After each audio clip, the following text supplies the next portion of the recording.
Episode 4 की शुरुआत में लिन ज़िशाओ गुवे के पीछे लग जाती है और कैसे भी उसे सर्जरी के लिए मनाने की कोशिश करती है।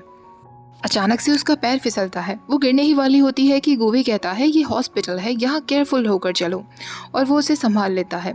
तभी लिन ज़िशाओ कहती है, डॉक्टर गुवे, मुझे पता है कि आपके अपने कोई रीजंस होंगे सर्जरी ना करने के, लेकिन आप मुझसे शेयर कर सकते हैं। हम दोनों साथ मिलकर सॉल्यूशन ढूंढ लेंगे। गुवे फिर उसे इग्नोर करता है और दो व्यंजन से बातों में लग जाता है, लेकिन दो व्यंजन को भी सर्जरी के लिए जाना था तो वो चला जाता है। अब लिन ज़िशाओ उससे कहती है, डॉक्टर गुवे, डॉक्टर दो बिजी हैं, लेकिन मैं आपके लिए बिल्कुल फ्री हूँ, आप मुझे बताइए कि क्या करना है। और वो उसके पीछे पीछे अब वॉशरूम तक भी चली जाती है। तो गुवे उससे कहता है, क्या तुम यहाँ भी अंदर मेरे साथ चलोगी। लिन ज़िशाओ बाहर ही खड़ी रहती है और उसका इंतज़ार करती है। तभी वहाँ हॉस्पिटल का डायरेक्टर आता है। डायरेक्टर अंदर जाकर डॉक्टर गुवे से कहता है, गुवे, बाहर जो लड़की खड़ी है क्या वो तुम्हारी एक्स गर्लफ्रेंड है जिसे तुम अवॉइड कर रहे हो। गुवे कहता है, डायरेक्टर, वो पेशेंट की फैमिली है, वो चाहती है कि मैं उसके फादर का ऑपरेशन करूं, पर मैं नहीं कर सकता। डायरेक्टर कहता है, तुमने पहले भी तो काफ़ी पेशेंट्स को मना किया है, तो उसे मना करने से क्यों डर लग रहा है। हॉस्पिटल में और भी सर्जन्स हैं जो उसके फादर की सर्जरी कर सकते हैं। ऐसा कहकर डायरेक्टर चला जाता है। ज़िशाओ फिर बाहर से आवाज़ लगाते हुए कहती है, डॉक्टर गू, मुझे पता है कि आप अंदर ही हैं, लेकिन अगर आप बिजी हैं तो कोई बात नहीं, मैं बाद में मिलती हूँ।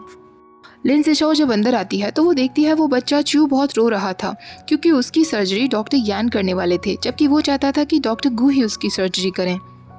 गुवे भी ये सब देख लेता है और वो डॉक्टर यान को कॉल करते हुए कहता है, क्या सर्जरी के वक्त मैं भी आपके साथ हो सकता हूँ।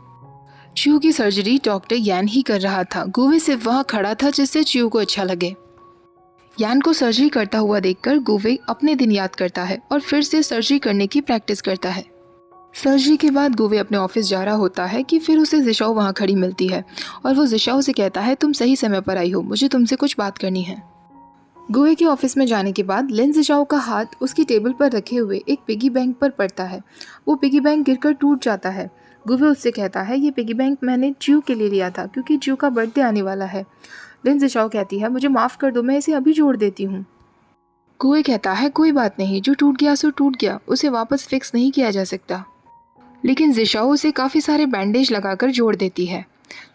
अब गुवे उसे बताता है, काफ़ी टाइम पहले मैंने अपने टीचर की गैस्ट्रिक सर्जरी की थी जिसमें मैं फेल रहा और उनकी जान चली गई। तब से मुझे एक मेंटल डिसऑर्डर हो गया है। सर्जरी के वक्त मेरे हाथ बुरी तरह कपकपाने लगते हैं। ऐसी सिचुएशन में मैं कैसे तुम्हारे डैड का ऑपरेशन कर सकता हूँ। ज़िशाओ कहती है, तो इस वजह से आप सर्जरी नहीं करना चाहते। इसका मतलब आपको मेरे दिए हुए गिफ्ट्स तो पसंद आए थे ना। क्या वो हेयर फॉल शैम्पू मैं फिर से ले आऊँ, वो सच में बहुत अच्छा है। दूसरी तरफ सैनसैन को ढूंढते हुए फिर गुशाओ उसके पास पहुंच जाता है और उसके साथ ड्रिंक करने के लिए कहता है। गुशाओ उसके साथ ड्रिंकिंग चैलेंज ही रख देती है। गुशाओ को इतना नशा हो गया था कि वो बेहोश ही हो गया था। जब वो उठता है तो वो देखता है कि सैनसैन वहाँ नहीं थी। सैनसैन गुशाओ के फेस पर फूल लिखकर चली गई थी। गुशाओ उसे मैसेज करता है, तुमसे तो मैं फिर से ज़रूर मिलूंगा। इधर गुवे ज़िशाओ की हेयरफॉल शैम्पू वाली बात को लेकर मुस्कुरा रहा था और ज़िशाओ अचानक से आधी रात को उठकर अपने डैड से कहती है, डैड, अगर कोई हमसे अपनी दुख भरी कहानी सुनाए तो क्या हमें उसे तुरंत कंफर्ट करना चाहिए। उसका डैड कहता है, आधी रात को क्या बकवास कर रही हो, चुपचाप सो जाओ। अगले दिन ज़िशाओ की फ्रेंड यंशी और उसका बॉयफ्रेंड भी उसके डैड को देखने के लिए आए हुए थे। ज़िशाओ का डैड उनके स्टडीज़ को लेकर बातें करता है और उन्हें सजेस्ट करता है कि उन्हें अपनी पोस्ट ग्रेजुएशन अब्रॉड से करनी चाहिए। यंशी कहती है, मिस्टर लिन, वहाँ म्यूजिक से रिलेटेड भी काफ़ी डिपार्टमेंट्स हैं, मैं लिन ज़िशाओ के लिए भी वहाँ बात कर लूँगी। ज़िशाओ का डैड कहता है, कहीं अब्रॉड में भी मेरी इंसल्ट ना करवा दे। लिन ज़िशाओ कहती है, मिस्टर लिन, याद रखिएगा, एक दिन मैं बहुत कुछ अचीव करने वाली हूँ और अब्रॉड जाने के बाद फिर मैं सिर्फ अपनी माँ को ही वहाँ बुलाऊंगी, आपको नहीं बुलाऊंगी। सब उसकी बात पर हंसने लगते हैं। बाहर जाने के बाद ज़िशाओ की फ्रेंड युनशी उससे कहती है, सैनसैन ने मुझे बताया कि तुम्हारे डैड को कैंसर है और फिर भी तुम उनसे इस तरह आर्गुमेंट कर रही हो। ज़िशाओ कहती है, क्योंकि अभी तक हमने उन्हें नहीं बताया कि उन्हें कैंसर है और किसी भी पेशेंट को ट्रीट करने का सबसे अच्छा तरीका है कि हम उसे हेल्दी फील कराएं। अब युनशी उससे कहती है, मेरे पास तुम्हारे लिए एक गुड न्यूज़ है। स्कूल के ऑर्केस्ट्रा में जो लड़की सैलो प्ले कर रही थी, किसी इमरजेंसी की वजह से वो समर शो में पार्टिसिपेट नहीं कर पाएगी। तुम अपने सर से बात करके देखो, शायद वो तुम्हें उसकी जगह रख लें। अगले दिन ज़िशाओ अपने सर से बात करती है, लेकिन उसके सर उसे बताते हैं कि सैलो टीम में अब कोई वैकेंसी है ही नहीं और वो फ्यूचर में ट्राई कर सकती है। ज़िशाओ को एक बार फिर बहुत बुरा लगता है। लिंजी शाओ हॉस्पिटल की छत पर अकेले बैठी हुई थी, तभी गुवे वहां आता है। लिंजी शाओ को वहां देखकर गुवे भी उसे ज्वाइन करता है। उसका सैड फेस देखकर गुवे उससे पूछता है कि उसे क्या हुआ। लिंजी शाओ कहती है, कुछ नहीं, बस मेरी इनकेपेबिलिटीज़ की वजह से मेरे टीचर ने मुझे सेलिस्ट बनने से हटा दिया है। अब फिर से मुझे वही ट्रायंगल बजाना होगा। गुवे उससे कहता है, किसी भी ऑर्केस्ट्रा में सेलिस्ट तो काफ़ी सारे होते हैं, लेकिन ट्रायंगल बजाने वाला केवल एक ही होता है। इसका मतलब तुम यूनिक हो। लिंजी शाओ उससे कहती है, डॉक्टर गू, आपको मुझे इस तरह कंफर्ट करने की ज़रूरत नहीं। मैं वैसे भी इजीली हार मानने वालों में से नहीं हूँ। मैं कोशिश करती रहूँगी, और ऐसी सिचुएशन में मैं बस अपने लिए एक कोक खरीदती हूँ। ये कोक मुझे सब कुछ भुलाने में मदद करती है। लेकिन आपका क्या? आपने जो अपने टीचर के बारे में बताया था, अगर आप चाहें तो मेरे साथ शेयर कर सकते हैं। उनके साथ हुआ क्या था? गुवे उसे बताता है, मैंने अपने टीचर लियांग की पैनक्रियास सर्जरी की थी, लेकिन सर्जरी के कुछ दिनों बाद ही उन्हें एक्यूट हेमरेज हो गया और उनकी जान चली गई। तब से मैं कोई भी सर्जरी नहीं कर पाता हूँ। जिशाओ कहती है, उन्हें एक्यूट हेमरेज हुआ था, इसमें आपकी कोई गलती नहीं थी, और कई लोगों ने आपको ये बात समझाई भी होगी, लेकिन फिर भी आपको मेंटल डिसऑर्डर हुआ। मैं समझ सकती हूँ क्यों। क्योंकि उस दिन मैंने आपको इमरजेंसी सर्जरी करते हुए देखा था।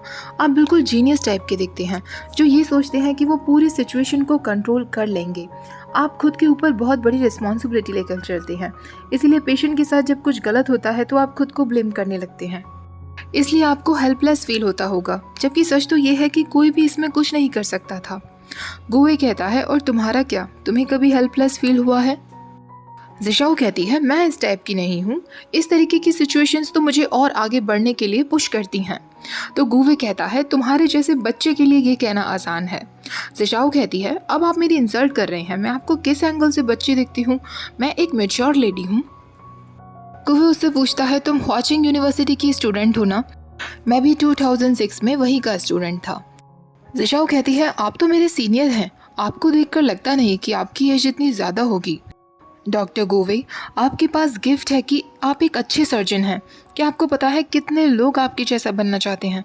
अगर मैं आपकी जगह होती ना, तो मैं तो खुद को वर्ल्ड क्लास स्टेज पर समझती, और जो भी डिफ़िकल्टीज़ होती ना, उन्हें अपने लिए एक चैलेंज समझती और उनका डटकर सामना करती।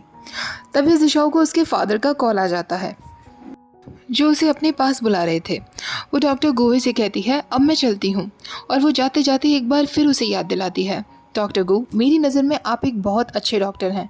चाहे आप मेरे फादर की सर्जरी करें या ना करें, पर प्लीज़ कभी भी हार मत मानिएगा।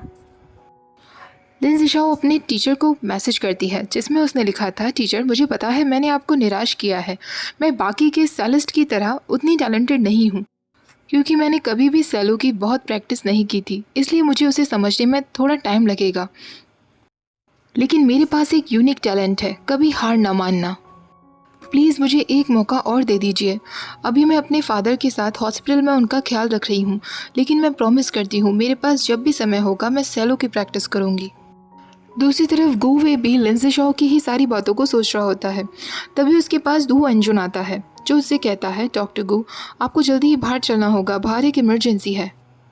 गुवे जब बाहर आता है तो एक बच्चे के फादर उस पर बहुत नाराज़ थे, क्योंकि उनके बच्चे की सर्जरी इस हॉस्पिटल में हुई थी, लेकिन वो अचानक से बेहोश हो गया था और ब्लीडिंग नहीं रुक रही थी। सारे डॉक्टर्स उसे संभालने की कोशिश कर रहे थे, लेकिन उस बच्चे का फादर इतने गुस्से में था, वो गुवे पर हमला करने लगता है।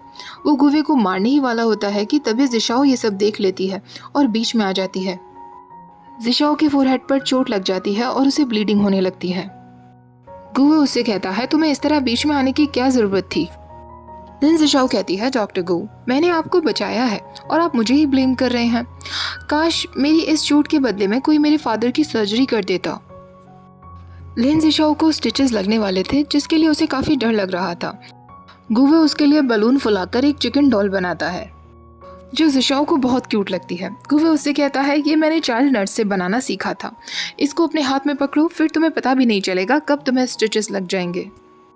गुवे उसको स्टिचेस लगा रहा था और लिंजी शाओ सिर्फ उसकी आंखों की तरफ ही देखे जा रही थी।